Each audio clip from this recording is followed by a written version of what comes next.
Thanks for joining me on Menopause Unscripted. Remember, the change is just another beginning. Well, thank you for joining us. I am here this week with dietitian Jeanne Peters. She has been a registered dietitian for 45 years, and she is now 69 years old, and she went into perimenopause at 44. At 69, she is very aspirational and aging well to me. Not only did she just perfect her standing or her handstand, which I've been following on her social media, but she's hiking the Dolomites, and she's training to hike the Dolomites, which is no small feat. And she's training for one of many triathlons that you've done. This is not her first, at 69. And she feels better at 69 than she did at 44. Yeah. So welcome to one of my aspirational figures. And I'm so lucky to have you as a local Heidi. resource. Thank you. So thank you for being here. So before we started rolling, we just started talking about our first hot flash experiences. Would you please tell us about your fireman? Because it's great. Oh, I'll never forget. He was 44. He's like one of my clients. He walks in. He's a good-looking guy, but I am like, I had so much steam coming out of every orifice of my body, and I'm thinking, can he see it? Can he see the steam coming out of my Does he need to put you out? I was dripping in sweat, and I thought, I need to pull the fire alarm. I really need to pull the fire alarm. It's the most miserable and embarrassing thing to have I happen. couldn't believe it. It was just like, this is, I didn't know what was happening until later. I was able to process it, but oh, wow. Yeah. And how many women does this happen to? I mean, it's like just miserable, and it feels embarrassing, and you think you're the only one. So my first one actually happened specifically at 2:13 in the morning. Oh, okay. Middle of the night, and I woke up and like literally had to strip myself and strip the bed because I was completely soaked through. Oh yes. And I woke up thinking like, I don't even know what's wrong with me, but like, why is it? And I kept having them for months at 2:13 in the morning. Oh, 2:13. Very specifically. I would wake up just, again, like you said, steam rolling off me. Yeah, you really do wonder if it's like a dynamite just came through, my brain. What just happened? Yeah. And then I started getting them at work, and it was horrible because here I am doing like body work on a patient. And I'm like, hands are getting sweaty. Yeah. All of a sudden I'm clammy, and that can't feel good to a patient. And I'm sitting here like, oh my God, I literally have to like Heidi. get naked in front of a patient. Like, you can't do that. No, but like, I know. How many Heidi. layers can I shut off? Can I get down to my sports bra? Because like, this is horrible. And you're like, you think, I have to go to the bathroom right now. I do have to go. I mean, I literally have to go. And then you're thinking, I've just got to spray myself. When you start having deodorant at work, oh my God. And then you're like, oh, I need deodorant not only for my armpits, but everywhere else. Like, this is like that, was it Lume or Lume? Well, how old were you when you had that happen? Oh, well, mine started at 37. 37. It was very early, but I didn't know that I had cancer. And I didn't know that I had a tumor compressing my hypothalamus. Wow. Didn't know. It. Yeah. So like that all started then, and it was just like horrible. Wow. Of course, it was not on anybody's radar at that time. You didn't even know. You didn't even have your diagnosis. No, I had no idea. Excuse me, I've got this tickle in my throat. Mm-hmm. Let's have a little sip. Yeah, cheers. Cheers to like those terrible hot I know, flashes. that's what's happening. You're getting choked up just thinking about it. I get it. I get it. Mm. They're the worst. But then when I went into full-blown menopause, I didn't start hormone replacement until after that. Okay. And I started hormone replacement, and this is not everyone's experience, but 4 days after I started hormones, 4 days, I called my OB/GYN and told her that it felt like I'd been a drowning woman who was thrown a life raft. Wow. Like, that's how fast it worked for you. Yeah, because I was so depleted. Yes. Yes. It was just like literally a life raft. Life raft. I mean, I was miserable. I felt the same way, Heidi. I really did. I mean, it was amazing. It did not take me long. It was like within a week also. Yeah. But I mean, yours for 4 days, that's... No, and that's not typical. And I always tell people that, like, that don't expect that response. I know. I just was miserable. But the progesterone at night was the thing that really helped. Was I take the progesterone like right before I go to bed, and oh my God, you could sleep. Yes, yeah, you could sleep. It's like, oh, this. I mean, it was just life-changing. And not just because I remember when I started, I had an Aura ring, and when I started using progesterone, which I had long before the Aura ring, I could not believe how much my deep sleep increased. Yeah. Like, from like maybe 13 minutes to like like 3-4 hours. Yeah. I mean, depending on just like what, because I would only use it like 14 days out of the month. Okay. So I would see the transition when I started using it. I could see how my deep sleep would increase. That's amazing. So yeah, it is. It's one of nature's miracles. So I'm like, that's still the word. Is just thinking about this. Yes. But like, as we both know, like hormone replacement isn't for everybody, right? Yeah. But that being said, the fear of that, really, and like the fear of using it, we need to transition out of that. But for women who can't take hormone replacement or, excuse me, so tickly, really something I think that we need to talk about more is that whether you take hormone replacement or you choose not to, we all need to be doing lifestyle factors to help our overall Correct. health. And it really isn't either or. Yes. Right? It can be both. It can for be sure. both. Yes. And there's things that we need, like, no matter if you're on it or not. And I just had this conversation the other day about vaginal health. It's not, am I using topical vaginal estrogen or I'm using a moisturizer?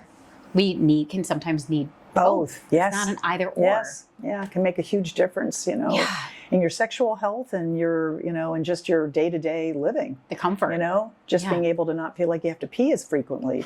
I mean, knowing that it can actually just like tighten up and not have, it's now, I think, the standard of practice. We used to use, antibiotics for women with UTIs. I mean, we should now be thinking about estriol or some type of estrogen, like estrogen cream, like an estriol, as a matter of helping to improve function because it makes the, that whole area tight. Yes. And also rebuild that collagen. And there's a little bit more moisture just naturally there. So you don't have like all the cells, those bacteria just creeping on up. Right. Yeah. Did you see the FDA stuff this week where there was actually someone who testified in front of the FDA specifically about topical vaginal estrogen and about UTIs and how they need to take off the box label warnings about topical making people have blood clots, cardiovascular. Oh, I know. It's time. It's time. I know. Yeah. I've had women who have brought it to my attention. Yeah. It's time. They're like, I have cardiovascular disease. They can't use it. It's the weakest of all of the estrogens, and it's one of the most amazing. Yeah, it's topical, so we don't have to worry about systemic. But they just testified in front of the FDA this week. Oh, good. Okay. About remaining, right? Yeah, let's go. I mean, we need this. This is the reason why this conversation needs to be happening right 100%. Now. Really looking at what we can do to help women become more aware. Yeah. So I give it to you, for just doing your part, to help. Same with you. Yeah. I mean, you specialize in age-related wellness. You've been doing this for your whole career. Yes. And you have an amazing husband who's really involved in this as well. We need more men understanding this. It's interesting, Heidi. My husband got into it because he was also depleted. Okay. I mean, he was the chief of ER at Kaiser Permanente in Harbor City. He started the very first emergency room in California. Amazing. When he started, he would work like a 24 to 36 hour shift. Wow. That was just the norm. And, so by the time I met him, he was 40, he was, depleted. And it took another 10 to 12 years before he finally realized, oh, wow, there's a word for this. It's called andropause. Men have male menopause. Yes. Yes. And it was just like, when they went ahead and tested him for his testosterone, he was like probably at the testosterone of like a prepubescent girl. Wow. I mean, way low. Yeah. But the standard of practice back then was to give somebody an antidepressant. So they gave that to him. He had it for, maybe a week. And he thought, oh my gosh, this just killed my libido. Yeah. Forget that. So that went out. And then he decided, I'm going to school. I'm trying to figure this out. Yeah. So he went back and got his certification. And then we opened up our practice 20 years ago. And that was like way before even people were really talking about andropause. No. But 60% of our practice is now men. That's amazing. So it's, so just keep in mind for the women that are listening out there, your husbands could actually be, dealing with male menopause, and it's something 100%. That just doesn't get talked enough about. Not at all. And not enough women know this information about women. Yes. And very few men know this information about women, and really, they just don't have this conversation, and they should. But nobody knows about andropods. Nobody knows that that's a thing. It's a thing. And it really, so one of the things that happened with my husband, which started in our practice, is that we just started doing body composition testing on everybody. Okay. And so male and female. And, Alan's, he had about the same amount of muscle as he had fat, which is not good for a guy. No. So he was putting on body fat, belly fat. So that's, one of the things that we would help guys and women to see, that muscle to fat ratio. What could they do to help change this dynamic so that they were actually moving more towards greater metabolic health. And what does that then do to our hormones by doing that? What does that do? How does that change it? So he started with testosterone, but with testosterone, even in the first 3 months, for somebody who's so depleted, if they use a little bit of, muscle-centric exercise, so they're doing squats, lunges, deadlifts, it was amazing. Like within 3 months, my husband was able to put on about 3 to 5 pounds of muscle. That's great. So that was a great shift. And then, because muscle is much more active, you burn 3 times more calories with muscle. He was actually seeing his fat loss just happen without going on a diet. Okay.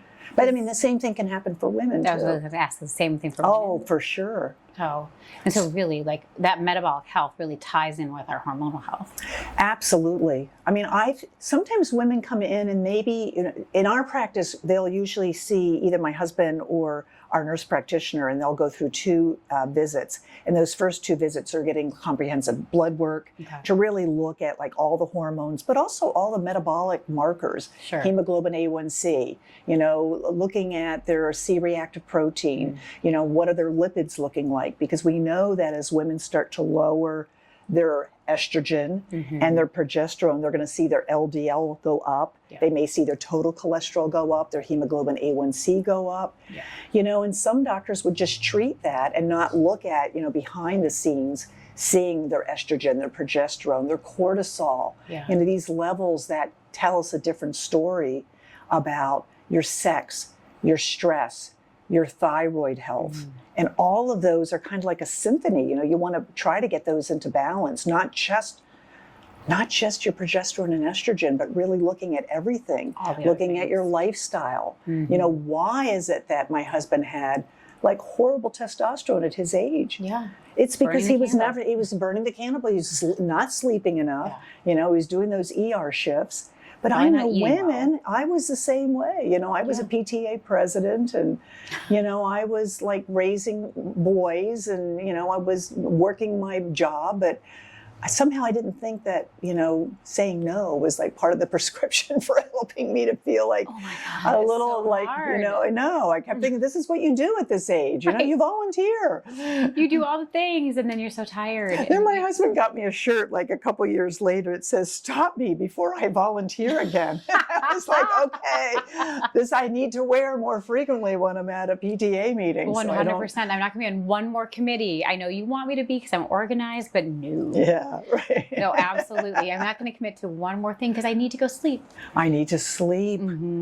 Sleep is like the great healer. It really is. And taking those rest breaks. Yes. Taking care of ourselves. Yes. Yeah. Having the rest days from workouts. Yes. So let's kind of go back to that metabolic health. Yeah. Because you started talking about that and then we, got tangential as we do. But aside from lifting weights, what else do you guys do to help to improve someone's metabolic health in your practice? So that's a really great question. The first thing we look at those markers. So we're looking at things like, hemoglobin A1C, blood sugars, how is their liver processing? But I have to say, actually, the body composition test is amazing. Okay. So if you do a good body comp test, which I highly recommend to any woman who hasn't had one, you're going to see your fat-free mass. And your fat-free mass is your muscle, your bones, all of your organs, and your blood. Okay. And that amount of tissue determines what your basal metabolism is. Okay. So women who have a higher amount of muscle mass are going to have a higher metabolism. So we get women to be focusing on what they could do to just improve that metric. Okay. Because when they start getting more muscle, they're going to probably become more insulin sensitive. They're going to be less insulin resistant, meaning that their blood sugars are going to be metabolized better. They may see that hemoglobin A1C go down for 2 or 3 pounds of muscle that they've gained. Just to be clear, we want that number lower on our. Yes, we don't want it higher. Yeah, like a 5'7", you're pre-diabetic. Okay. Somebody who's maybe 5'5", if they can get it down to even 5, 6, that just told me they brought their blood sugars from, let's say, 100 down to 95. So every little mark that we can make a difference in your metabolic health. You know, and one of the big issues that a lot of women really are surprised about, maybe you experience this too, is when estrogen starts to decline and progesterone declines, one of the places that we see women will put on weight around their waistline. Yes. Some of that is subcutaneous fat, but some of it is also that visceral fat. Right, you know, that really stubborn, dangerous. the one that's like metabolically, you know, clings to the organs. Yeah. And it's got inflammation. So And estrogen reduction is really, we know it's an inflammatory event. exactly. And so that can really change all of this. So Yeah, but it's so the converse of that would be that if then you were adding in estrogen back into the equation, think of estrogen as, I mean, it's a metabolic hormone that can actually help you improve, you know, building muscle. right. So it's going to give you an effect to be able to support you in muscle building. And I think, again, that's like something that people don't really understand is that estrogen receptors are in our entire body. System. Yes, Yes. our whole body. So they're in our bones. It's Yes. in our muscle. In our So- joints, our connective tissue, our Yeah. brain, you know. Oh my God. Don't even get me started on the brain thing. It's like the brain fog. I mean, everyone knows, like, you know, I shouldn't even say that. Not everyone knows. It's like I say that like everyone knows. Nobody knows this outside of our like little menopausal vortex. All right. Well, get it out there. Yeah, I mean, it's like we don't have enough estrogen, and then we get the brain fog. You know, it's like all of a sudden, like, why does my brain not work? And this isn't just with perimenopause and menopause. That's like the post-birth brain fog. Yes. You know, I mean, you hear that all the time. Like, I had a baby, and now like I can't remember a thing, and like we have no estrogen because the body wants to make milk. Yes. Now, it's another time where estrogen really depletes. You're absolutely right. And that is real. I mean, it's very real. It's really important that we're talking about this because it's really happening at many stages. I mean, I had a woman that was in the practice who was 36 and she never had consistent periods. She was an athlete, you know, like 14% body fat, 12% body fat, very low, very few periods, had to have an IVF baby. Okay. And, you know, so I sent her to go ahead and get a bone scan at 36. Well, she had already had osteopenia. I was just going to ask, like, don't tell me she had osteoporosis. Yeah, osteopenia, not osteoporosis, but osteopenia. We got her onto estrogen, and within like a year, she had reversed that. Yeah. But that was again, so the connection between more muscle mass, higher bone mass, more muscle mass, better brain mass. Yeah. So you start to see that, you know, knowing what your body composition is, getting that awareness of am I somebody who has more muscle or more fat? Right. So for example, when we'll do the fat-free mass, and then the next one is your lean muscle mass. So that would be think of muscles like a sponge, right? So if you squeeze out all the water out of your muscles and you were looking at just your lean, dry mass, is that more or less than your fat mass? Sure. So I had a lady in just this week. So her lean, dry mass was, I want to say it was 25 pounds, and her fat mass was 29. Okay. So we wanted to reverse that. Yeah. So that was our 3-month goal, was to see how could we go ahead and get her lean, dry mass up by, let's say, 3 or 4 pounds, which she would just naturally, so every pound of muscle that she would gain, she would need 50 to 75 more calories. Okay. Her basal metabolic rate would start to go up, which means she's getting more metabolically active. She's getting more metabolically healthy. Okay. So those little shifts can make a huge difference if you're just looking at little tweaks that a woman could make that could be moving her towards greater health, you know, just by doing that body composition. But can you walk me through what her, you did the body comp. Right. And then after that, what was her kind of protocol? What did you guys do? Oh, it's a great question. So for her, we went ahead and went backwards because she didn't even, so I was able to see when you look at your basal metabolic rate, you can sort of figure out what your baseline calories were. Right. And in her case, I want to say it was 1850. Okay. That's what she needed just to live. Just to live, right. And she was somebody that, you know, she was actually doing some strength training twice a week, and she was doing a lot of cardio though. She was thinking that was her primary way to go ahead. So what we did is I figured out what her caloric needs were. Then we went ahead and figured out what her protein needs were. Okay. And how did you guys do that? So you can do it a couple different ways. Like I have like a formula, and for her, but just figure like if it was 1 gram per pound of ideal body weight. Okay, 1 gram of protein Per pound of body weight. She was a little above her ideal body weight, so she was closer to 150. Okay. 140 was ideal for her, so 140 grams of protein. Yeah. And that is a job to get that much in. Oh, it takes a lot of intention. And she freaked out because she was one of those women that believed in intermittent fasting. Yeah. So she was, stopping to eat. She stopped eating after 8 o'clock, wouldn't eat until, let's say, like 11 or 12. Say noon. Yeah. So, she's trying to get that in like 2 to 3 meals. That's not easy. No. So we started with her.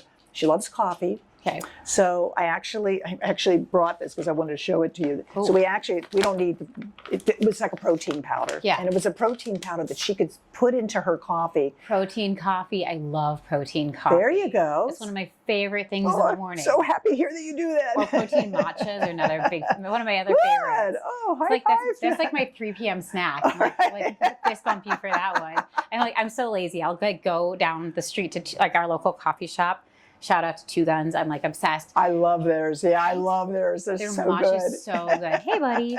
And Doc and I will go down to Two Guns. We'll get a lunchtime matcha. Okay. And I'll bring it back to work. And around 3 p.m. when he has his afternoon snack, I'll have my afternoon matcha. So I get my little caffeine. Yeah. And just get that little kind of moment to just sit there and sip and just kind of get things back in perspective. Yeah, and then I can take care of building your muscle. I love it. Exactly. Maybe throw some creatine in there too. Yeah, Sure. Get my brain some ATP for the afternoon. I love it, Heidi. I love that. Okay, it's so funny. She started with her protein. She brought protein powder, and that gave her 25 grams. Okay. Just put 25 grams right off the bat. Okay. And you know what? It's so interesting. I gave her a call yesterday just to see how, because she was just ordering this particular brand, and she's like, I can already tell. I can feel the difference just going ahead and adding in a little bit of protein. I feel like I've got a little bit more mental mindset. Right. Because think about it, protein, it's going to go ahead and help build dopamine and, your brain chemicals. So all the happy hormones. Yeah. So anyway, I'm always looking then, how can I help women divide up their protein throughout the day? So you're not trying to get it all in at one meal and one snack. It's like what? You try to divide it into 30 gram-ish. Yeah, exactly. 25, 30 grams is great. Maybe getting it in. So you're doing, if people, I've got more women than not actually rethinking intermittent fasting. Yeah. I think it's great, but I think if you're depleted, it's not such a good thing. I think you should start off the day with protein and try to get it in at every meal. And then, but that's a process. Yes. So, some women, get into it right away. They get the scale, they get, maybe they start getting an app and they want to track. But, for some women who are juggling, jobs and kids and all that, maybe you just try to get them into do it at breakfast. Right. Just start there. Right. Because it's hard. It's and everyone's if they have kids, you're getting into that whole, I'm eating a bite of my kid's mac and cheese or whatever, and not even realizing what you're eating throughout the day because you're just tired and you're busy and trying to feed the kids. But I can tell you what, if you just get it in once a day and make a real intention about that, more than likely 2 weeks later you're going to feel a difference. Yeah. And then you're going to be more sold on the idea that, okay, maybe if I got a little bit more in the afternoon, I wouldn't be so likely to snack after 8. Right. I'm cleaning my kid's plate, or I'm nibbling, or I'm just, because I didn't eat enough or I didn't get enough protein. So it really has a way of healing the body. And also it's just starting to get that buy-in, right? Because it's you have to see and feel a difference, and then you get the buy-in. Yes. So you guys started working on your diet, and then what else did you guys work on for that patient's protocol? That one of the things, she was over exercising. Okay. So she was doing too much cardio. She was doing sprint class, but sometimes she would do a second one on a Saturday. Okay. And feeling depleted, and not really capable of being able to be as active in her life as she wanted to. Okay. So we just thought, let's cut that back. Let's maybe do some walking, okay, or maybe just some cycling at the beach, but something in which you're easy, where you're breathing, because if she was going to try to lose a little bit of that belly fat, zone 2, where you're able to walk and talk to a friend, but you're not, huffing and puffing, is actually more preferable, than trying to go and do something where, you're in zone 4 or 5, and then you're feeling really depleted, if you didn't eat enough carbohydrates, maybe you didn't eat enough calories after that workout, you know, and you're wondering why, you know, you just feel kind of, you know, frazzled. And also like the cortisol. Cortisol, exactly. So it's like, but that zone 2, it's like, that's kind of like the easier, more cruisy. Yeah, but I mean, it's not like something where you're being like, you know, I mean, if I was walking dog, maybe. But I mean, if you're being intentional about it, just getting into a good rhythm, you know, feeling really a sense, I think, so she was open to that, you know, not having to work as hard and maybe actually getting better results. That's awesome. So I'll bring her back. She'll be back in a month. So we'll see. You're going to follow up and tell us where we're at. Oh, yeah.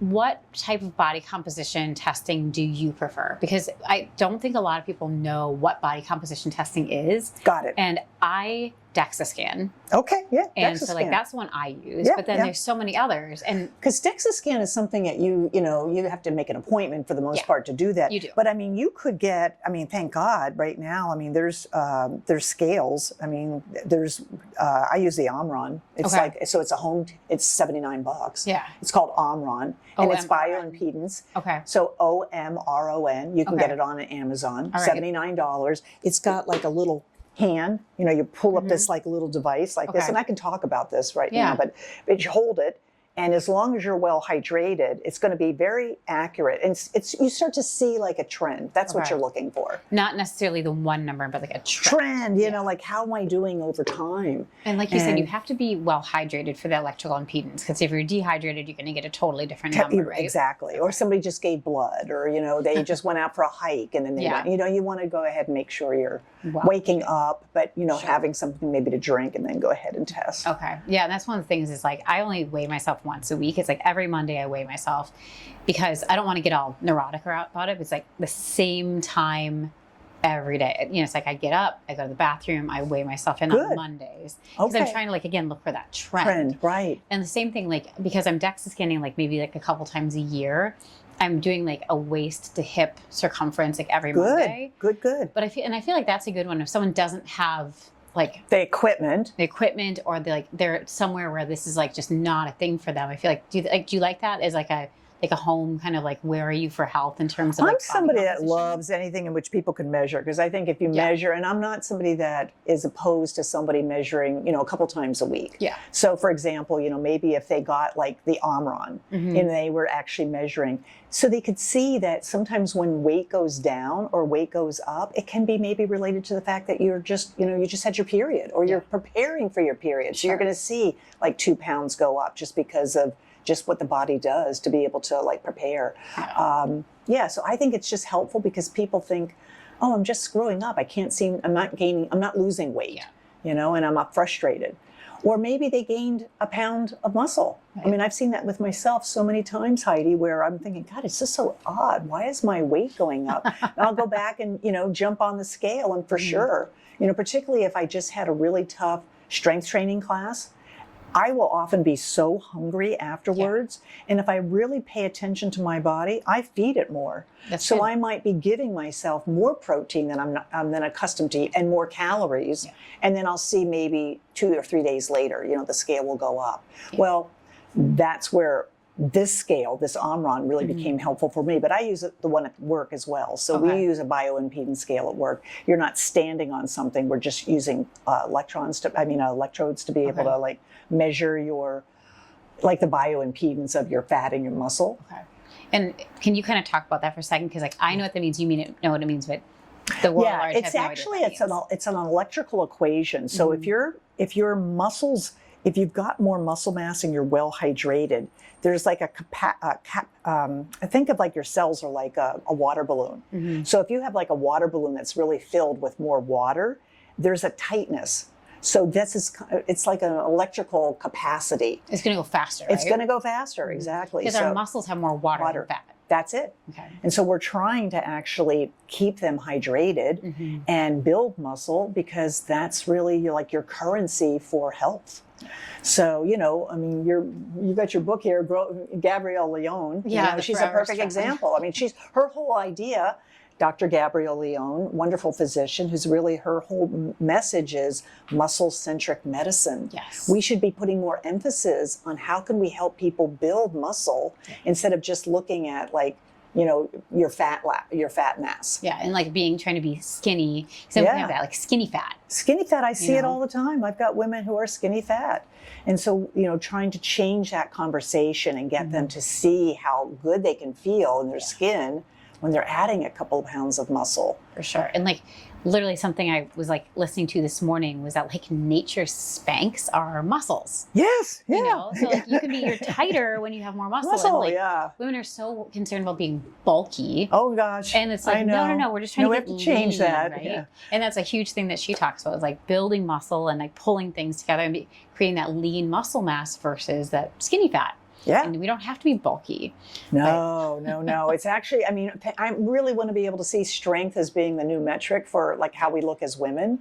Yeah. So, just seeing some curves, it doesn't have to be, curvy waist but just actually curves on your arms can actually be a positive thing. For sure. I mean, that's okay. It's like okay to have like some curves in your waist that isn't just like, it doesn't have to be a six pack, but just having some figure. No, we do not need to. Right. Exactly. Do you watch Train with Joan? No. Oh, Train with Joan. Of course. She's lovely. I love her. Another very like aspirational female. Oh, she is. And I mean, if you haven't seen this, it's a great account. So she was like 70, I think, when she started to work training. Her daughter was like her trainer. Yeah. And I mean, where do they live? It's like Tulum, maybe? They live in Tulum, and they have created this like amazing gym where everything looks like the Flintstones. Totally. It's like not like what you usually see. Yeah, they have their weights are like made from rocks. Yeah. But it's fabulous because she has changed her life and changed her physique and feels better than ever. Like you were saying, you feel better at 69 than 44. And I mean, it's such an aspirational account. I love seeing women like yourself and women like Train with Joan who like, this is like life-changing for them, right? Yes, yeah. And I think that's so fabulous. I have a really good friend down in San Diego who she's the same thing. Like does triathlons and like wins her age groups and like kicks the absolute shit out of like women half her age. And I'm like, I would love to be you when I'm older. It's like it's so great. I love for women my age and younger to like have women like yourself who are like one generation older to like look up to that. This is something you do. And it doesn't necessarily be that you have to be doing things like that. Just knowing that you've got more, let's say maybe a little more muscle, a little less fat. Yeah. It means that your health metrics are going to be better, which means that your longevity is maybe more intact. Maybe people who have more muscle typically tend to live longer just because of their strength. Yeah. So, I mean, you're being able to go ahead and like, undo jars or take shelves and, bring them down off of, or anything that's like maybe in a high spot where you can bring that down and not feel like a sense of frail. Right, and carrying groceries, living in our homes longer and not having to go into a nursing home, avoiding falls. Yeah. If we do fall, our bones are stronger so they can withstand a fall, so we're not like little fragile birds. Yeah, like if you had to pick up Doc, you could do that and, carry him to the car for whatever reason, just knowing that you have a strength within you. Yes. It's not just physical strength, it's also correlates into mental strength. Absolutely. And if we have, if you are more fit and strong mentally and physically and you get a disease process, then you have the ability to be resilient and actually get through that disease process and actually fight it, which like for me, I mean, that was a huge thing is like having that resiliency to disease. It's like, it's not going to make you not get something, but if you do, then you can fight it better. And I can tell you a positive story about that because my husband, I mean, went into andropause, but he was like, when he finally went and decided I'm going to do something about this and then started to apply the techniques, he really built his strength back up and then did a triathlon. We did it as a group. We were doing a team triathlon. Unfortunately, he fell when he was on the bike. So he was doing a 100-mile bike ride. Okay. So he fell at about the 56-mile mark. He ended up going ahead and having pelvic fractures, and one thing led to another, and he ended up with cancer. But here's the wonderful thing. He had cancer 4 months after that triathlon, and he kicked it to the curb in about 4 months. That's So that's incredible. That's like his metabolic health was just so strong that it was a B-cell carcinoma, and he was able to kick it to the curb. So I really credit the fact that he rebuilt strength that got him through this, major trauma. No, I mean, I think that is like such a wonderful story because people don't understand that. It's like they think if I'm healthy, I'm not going to get cancer. You know, they think if I'm healthy, I'm not going to get whatever. But Yes. they're not, isn't the same thing. But if you're healthy, you're going to be able to fight that better. Fight it better. Right? Exactly. So you're looking at, this is like building your immune system. It's building your bones. It's building your muscles, building your brain. Yeah. You know, so And all of mental these fortitude is mental, huge. yeah. And, you know, but getting back to even just the menopausal conversation we were having, you know, looking at like, if you choose to go down this path where you want to investigate, you know, looking into bioidentical hormone therapy, knowing now that there's more research that's coming out that really is able to validate, you know, the improvements that you can see in all of these different domains. And yet you still have to go ahead and like, you know, balance that with the lifestyle and food, you know, so that you can support that health. Yes. So, you know, This is a sleep lifestyle and so sleep, you know, your training, you know, just, you know, maybe using some sort of metric that keeps track of your steps and so that you know that you're building this domain of health, that it isn't just one thing. It's not just the hormones. No, it's and got to not be with other. siloed, right? Yes. Yeah. And I think that's really like an important thing to know because again, people really think it's like either or. You know, if I'm not taking hormones, I don't have to do these other things or vice versa. And I really think that we need to have more conversations about how this is a totality of lifestyle. It's a lifestyle. It's a lifestyle. Absolutely. And Yeah. it isn't an either or, it can be an and, you know, both together. And just today's what, Saturday? Like the other day, it doesn't matter. This week though, I had a conversation with a woman who she's been postmenopausal for maybe 15 years. And she wants to go have a conversation about HRT and getting on it. I was like, listen, there is no reason you can't. Yes. But you're just going to require more testing, you know, because you need to have those tests like, are you at cardiovascular risk and whatnot? But knowing that we can have those conversations and it isn't a hard no. We know that now. So it's just, it might require more testing to make sure you're a candidate, but it doesn't mean it's a hard no now. Absolutely. Thank goodness. Yes. Yeah, there were too many rules ever since that 2002 women's health trial. You know, I mean, we just really botched that up in terms of, you know, just how that research got out to the public and how there was really never any real strong public health recommendations. Yes. But the women that were on that who did, you know, unfortunately have to get kicked off. Yeah. I mean, they had seen improvements in their brain. They saw improvements in their bones. You know, a lot of these women, and really, I mean, it was a major trauma that we had to go through. Thank God we're on the other side of that right now. I know. I mean, and those poor women who are on it and then they got kicked off and they're feeling great and they had to go through just like that getting off. Yeah. No, we lost a whole generation. We lost almost 2 generations. And then unfortunately, because we don't really teach hormone health in medical school. No one It's not knows. like an area. So women and men have to go out and actually train themselves. That was my husband. He had to go and find certification. And, you know, it's time to bring that back into the fold so that we really do have ways that we could be doing tests and studies to prove the efficacy of these, you know, these hormones for both men and women. Yeah. And we need more testing too to like show like lifestyle factors. You know, if you're sleeping and you're getting rest or you're doing more type 2 cardiovascular exercise versus always in like type 4, or like, I think I said that wrong, but anyway, you know what I'm talking about. Yeah. It's like, what does that do to our hormone levels and how can we use lifestyle changes to improve that? Oh gosh, I'm totally a big fan of, you know, any metric. So I have like my Oura ring, this Garmin watch is able to multiple. I'm somebody that's kind of data driven, but for some people who maybe have never thought about sleep, like this was a game changer for me, just knowing that this little ring could tell me my REM, you know, my deep sleep, and deep sleep is where our hormones heal. Right. So if people need motivators, there are metrics and things out there that are cheap. You know, you can get a Whoop, or you could get a Garmin, or you can have a Fitband, you know, where you could be able to see just how am I doing. Yeah. I mean, even my dog has one. Oh, he has one? It's his collar. I mean, it's like even the dog has one. I mean, it shows his steps. It shows his like. Are you strain kidding me? Are you not kidding? I'm not kidding. Serious. No, and like now there's like an AI function that shows like his sleep quality. I mean, it's like they don't even have it for dogs. I mean, listen, he people. looks like he's in deep sleep right now. I love it. He's in half sleep. He's aware, but like just. But if we say chicken broth, well, he Don't do do it. We You won't do that. Like, don't do it to him. I was surprised when we were talking about hiking that he didn't jump up on that word. Yeah, he knows, I was wondering about that. He knows too. that word. So we're getting tangential, which is great. However, something that you talked about a little while ago, I wanted to circle back to. You mentioned that when you were working out and you felt like you were more hungry and you needed to eat more, it's like you are doing kind of like intuitive eating, right? But that kind of intuitive eating, I think, is really what we should be doing. And a trend I've been seeing in clinic is my patients going and seeing a dietitian, not you, and being told to intuitively eat.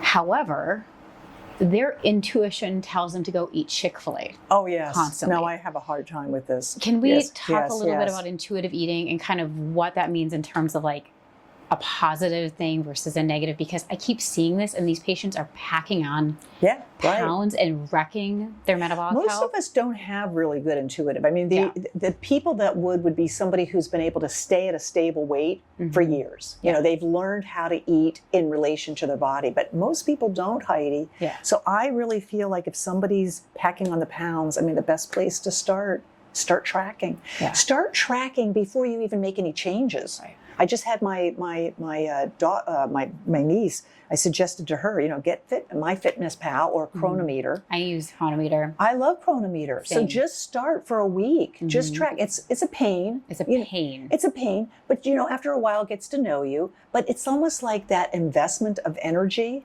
is going to come back because you're going to be able to see. Oh gosh, I'm getting like 55% of my calories from fat or processed carbs. Right.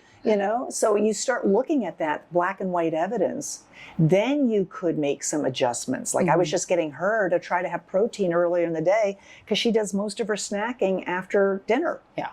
So she was starving herself all day, and then she's starving at night. Yeah. So I think I find intuitive eating the same sort of thing, unless you're somebody who really is somebody who's been able to keep your weight stable for years.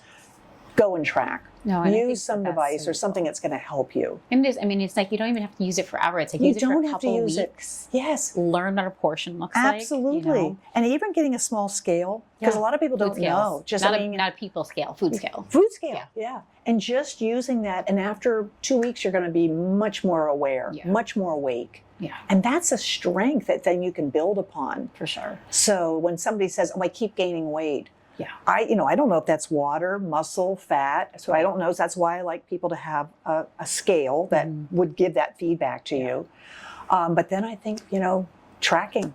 Right. And the biggest complaint I get for people is and it's such a hard conversation because I don't know these people's eating history per se. People are like, well, I don't want to develop a big neuroses. And I'm like, listen, this is just learning. This is learning, black and white evidence. Yeah. And I'm not trying to create a neuroses. I want you to very literally just learn this so then you can actually have an idea of what you need to eat in a day. So powerful. Yes. And one of the problems I'm seeing is that not only are these individuals eating too much Chick-fil-A, but then what's kind of cyclically happening is that they're getting obese.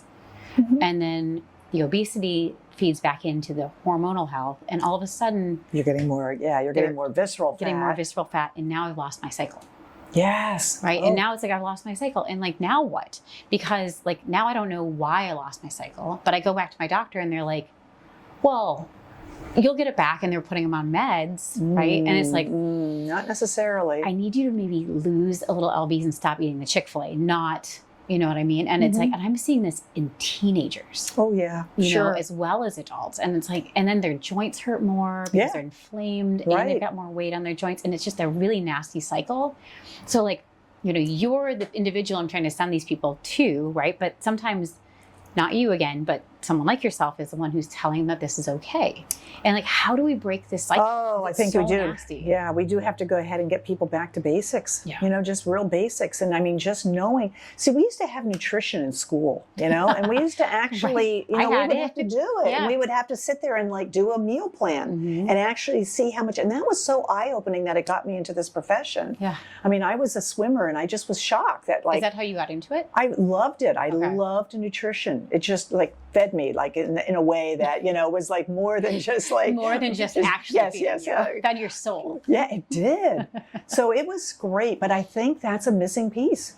You know, I remember I worked with when I was Beach City's dietitian, we had actually nutrition classes that we integrated into the schools, you know, to help teach, you know, teens and their parents, you know, how to eat. But that's not necessarily the case. So I think I would encourage them, you know, help them get that app on their phone, Heidi. Get Chronometer or MyFitnessPal. They're free. Yeah, you don't have to pay for it. And you know, after like even 3 or 4 days, you're going to know more. Yeah. Because if you put Chick-fil-A in there, you're going to be shocked when you find out just how much fat you're getting, and you probably aren't aware of it. You're just thinking, oh, it's just, you know, it's part of my calories, and I didn't eat that much today. Yeah. But you know, like, you know, trans fat calories don't tend to go ahead and like do great for visceral fat. No, definitely not. Definitely not good for your hormonal health, which is such a big deal. You know, so yeah. So I think, you know, there was just a study that came out just last week looking at processed food calories. You know, they're at an all-time high. Oh. So, you know, we have a lot of work to do. You know, so you just, anytime you've got a client, you know, just give them those little tips. Yeah, and it's so hard because everyone's so sensitive.